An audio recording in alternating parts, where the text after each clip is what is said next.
Hello folks, welcome back to the channel. Today we're going to show you how to repair, how to remove and repair. This is your rear axle, the broken stud or bolt that adjusts your tracks. This is an HS928, belongs to a member, Steve, that asked me to do this repair for him. And we're going to show you, here's another axle where the stud broke on both sides. So I'm going to show you how to do this. It's fairly simple. I think anybody can do it. If you follow these simple steps and have a few tools and a little bit of patience, and I'm pretty sure that you could do it. So let's get started here. First thing I do is I put the machine up on the nose. I ran the engine dry. I shut off the gas and ran it dry. And what you have to do to remove this axle is to remove your tracks in your wheel. And I'll show you really quick. I've done this on a couple other videos. It's fairly simple. What you have to do is you have to loosen up your nuts here.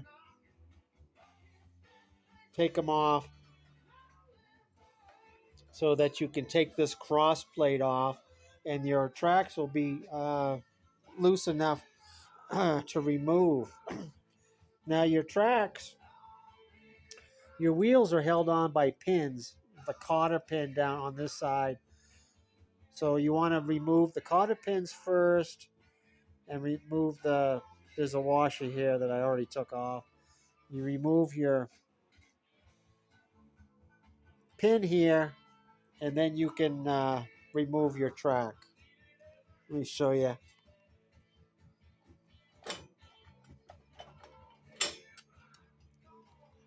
It just slides right off. And then I put it down here on the floor.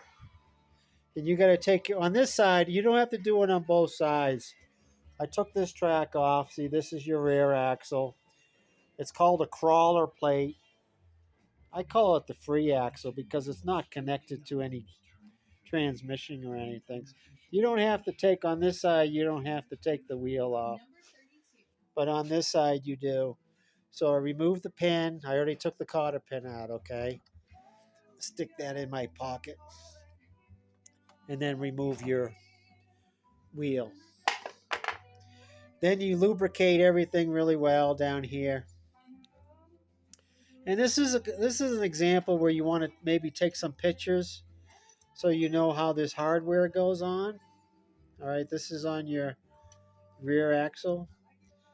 So I take that off like that and stick it on my magnetic plate dish that I got from Harbor Freight.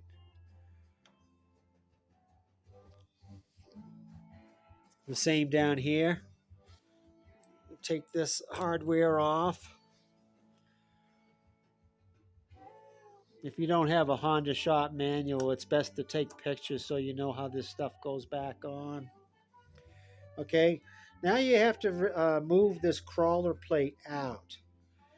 And you have to move it out far enough so that you can get the axle off. So I take the top plate off. Now you can see your axle a lot better. And what happens 9 times out of 10 is that the crawler plate, see, it's connected. You got a bearing down here on the axle, and 9 times out of 10 that bearing is kind of frozen on. I sprayed some penetrating oil and I try to push it out with a rubber mallet or a pry bar and it won't come. So you've got 3 bolts, M6 bolts that hold the bearing keeper onto the plate. So what I usually do to save time, I remove those little bolts, and then I can just, whoops, I forgot something. This connects to your pedal right here. So you got to remove this bolt. Oops. I'll stick this in my tray. Now I can take the plate off. Oops. See, here's your bearing keeper right here with your bearing. The race is stuck onto the drive axle. So you can replace. A lot of times you have to. If the bearing is there's no play or anything, the bearing's still good. So I might be able to reuse this. I'm gonna pull it out. I might have to use a puller, a bearing puller to get it off, or I'll just let it. What do you call it? Soak with the penetrating oil and try to get it off. Okay. So now I can pull my axle off. It just comes right off. And let me show you what I have to do. I already repaired this one. Let me show you with this broken one.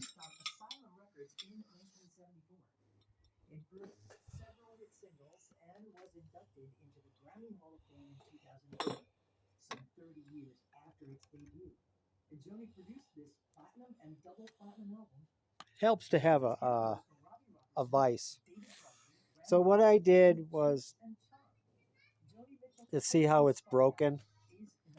What I did was I got a cutting wheel. You can use a cutting wheel or you can use a grinder.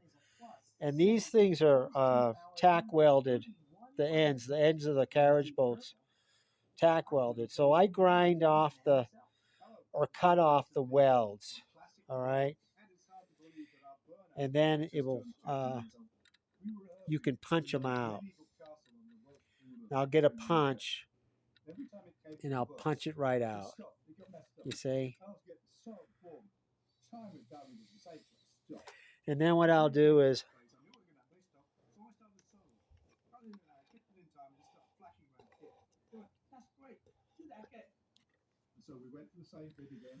I'll make this hole a little bit bigger. I'll grind this all down. This is the old welds. I'll grind that. And then you can use a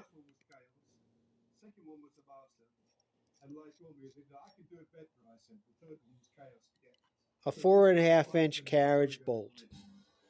You stick it in the hole.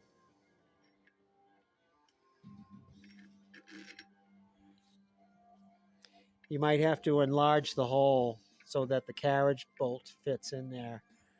And then what I do is let me show you on the one that I repaired so it's easier. You see how the head of the carriage bolt is flush with the axle now? So what I do is I use a nut to tighten it down. You could also tack weld it. You can tack weld, both ends of the carriage bolt if you want to. I used to do that. This is kind of easy too. You just stick a nut on there and tighten it down, okay? So this side over here was good. So that's your lock nut, when you've adjusted your tracks. So what I do is I measure from the axle to the end of the nut there, and then I just put another nut right here on this side about the same. And then I can use some washers. I put a washer on it on both sides.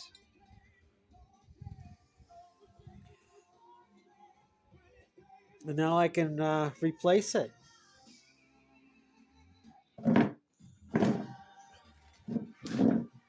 Oops. I'm going to kill myself one of these days in this garage. I'm going to get my other washer.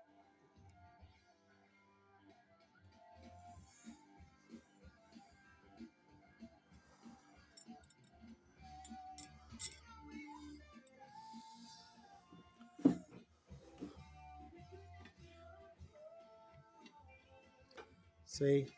Then you just put it back together the way you took it off.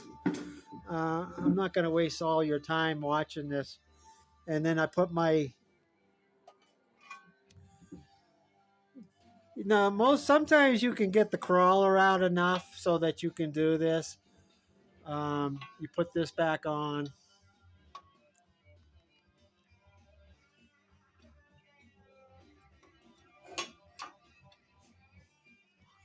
Okay. Um, and then you have to put your bolt here. You have to line up your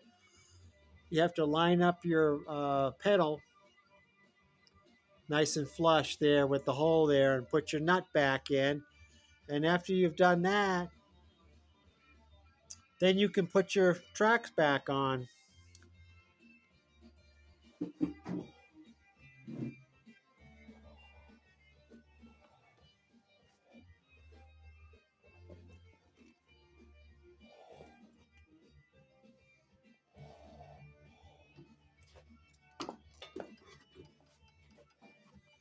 Okay, and then you can just slide your wheel back on.